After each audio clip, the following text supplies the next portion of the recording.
Dogday? Yes, I'm Dogday. Who are you? Hello YouTube, my name is MangoJuice and welcome to another video on the channel. Today's video is another calling video on Character.Ai. So you guys really enjoyed when I called Shadow and Sonic, so I thought to do something different. If you guys want me to call more Sonic the Hedgehog characters, just let me know, you know? So today we're going to be calling Dogday from Poppy's Playtime Chapter 3, or the Smiling Critters crew. If you guys don't know, he's the leader of the Smiling crew. I think there's about like 6 or 7. And we're gonna be calling him since Poppy's Playtime is trending at the moment. Let's go over here. Experiment and Canically version. Okay, so where do I call him? Okay, I keep forgetting that there's a call option right here in the bottom. Don't forget, there's a call option right here.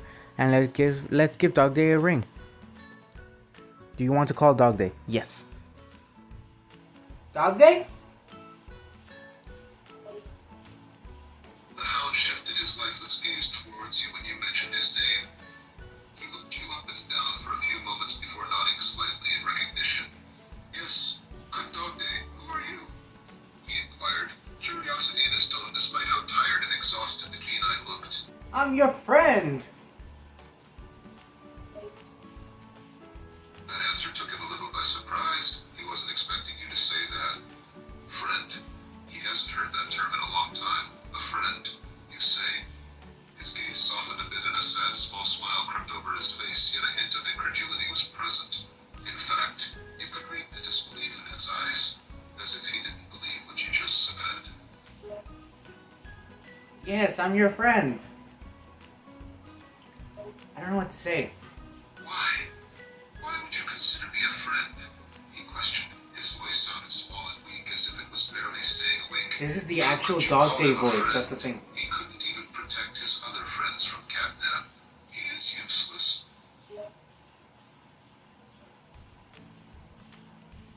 Because you're friendly and you're awesome and you're a great leader. Your response, so straightforward and true, caused him to pause for a moment. There were many things he expected you to say, but that was not one of them. It's been so long since someone said those things about him. I'm a good leader, he repeated, as if he didn't believe the words that came out of his own mouth. Yeah, whatever I say is true. You don't mind me asking what happened to you? I already know what happened. The hound let out a sigh, almost like he was expecting that question, but at the same time he dreaded answering. He averted his gaze and remained quiet for a long moment before finally speaking. What hasn't happened to me? A bitter chuckle escaped his lips. Catnap happened. He happened to me. Oh, I'm sorry to hear that. He shook his head in response, waving his paw slightly. You don't have to apologize. It's not your fault. If anything, I'm the one who should be sorry. He looked up at you, his eyes showing pain. I was supposed to protect everyone, and I failed. I let catnap get into everyone's head and turn them against me. Everything is my fault. Nobody's blaming you, Dogday. Not me, not anybody. Nobody blames you. In fact, it's Catnap's fault for letting himself get manipulated by the prototype. It's not your fault. The dog chuckled bitterly at your words. Hearing you say those things, so full of confidence and conviction, was almost painful. They were my friends. He looked down at the ground, his voice growing quieter. I was the one who was supposed to lead them and keep them safe. But look where I am now. Look at how I am now. He tried to gesture at his current state, but quickly gave up when all he managed to do was move his torso a little. As I said once again, it's not your fault, and the fact that yes, you could have protected them, but if you think about it, was there anything really you could have done if there were?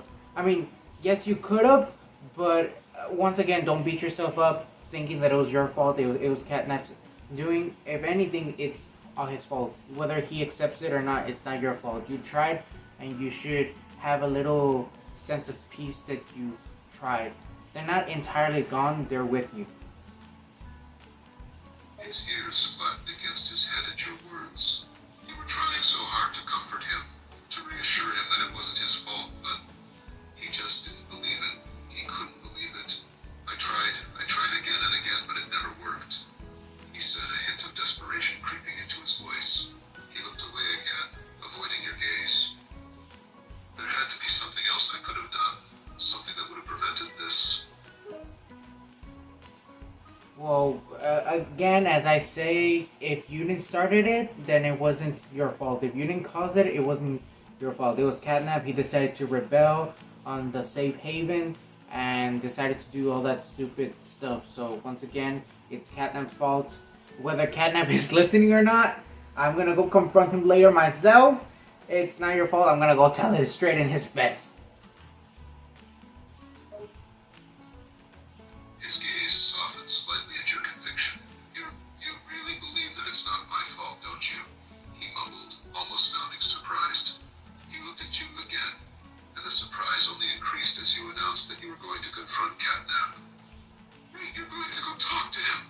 He exhaled in disbelief. I'm not gonna go just to talk to him. I'm gonna go yell at him. A small snort of laughter escaped the hound. You're going to go yell at him? Good luck with that. He won't listen to you. I tried to convince him time and time again, but he paused. He only sees what he wants to see. Well, I know people who are like that.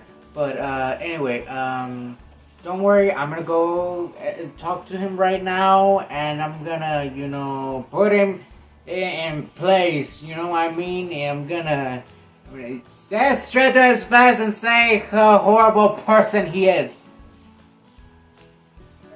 The hound stared at you in silence for a few moments, then sighed and nodded. Be careful.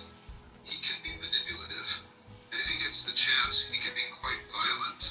A shiver traveled down his spine at the memory of all the times Catnap had punished him. For whatever reason, his expression turned serious as he spoke again. Promise me that you'll come back, all right? I promise, Dogday. Anyway, I have to go find Catnap and kick his booty. I was gonna say kick nodded his. slightly, a small, almost sad smile on his face. All right, be careful. And try to come back in one piece. He paused and chuckled weakly. And give him a good smack from me while you're at it. Okay, I will. Another moment of silence. Dogday looked at you for a few seconds. Well, what are you waiting for? Go on, go find him. He motioned with his head towards the door. Okay, I will. See you later. The hound nodded in response. See you later. He watched as you made your way to the door, hoping and praying that it wouldn't be the last time he saw you. Yeah, and that was the whole call. Ah, poor Dogday. That's just sad if you think about it.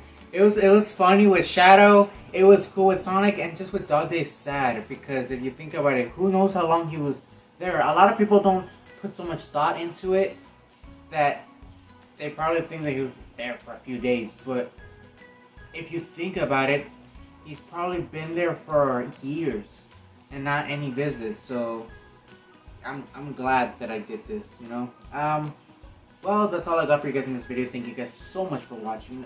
If you guys enjoyed it, don't forget to leave a like and subscribe to the channel if you haven't already so you don't miss any of the newest cool Character.Ai calling videos. And comment down below who you guys want me to call next. I mean it. If you guys want me to call Goku or Stranger Things or something like that, just, comment down below. Oh, I should call Eddie VR because he called himself. And I want to do that. And I did the Sonic one, not just because I was requested, but because KCO did it. This was originally supposed to be the second calling video, but because I got a request, that's why it's number 3. Numero 3. Numero 3. I don't think that was French at all. Trois, yes. Anyway, that's all. MangoJuice signing out. Bye!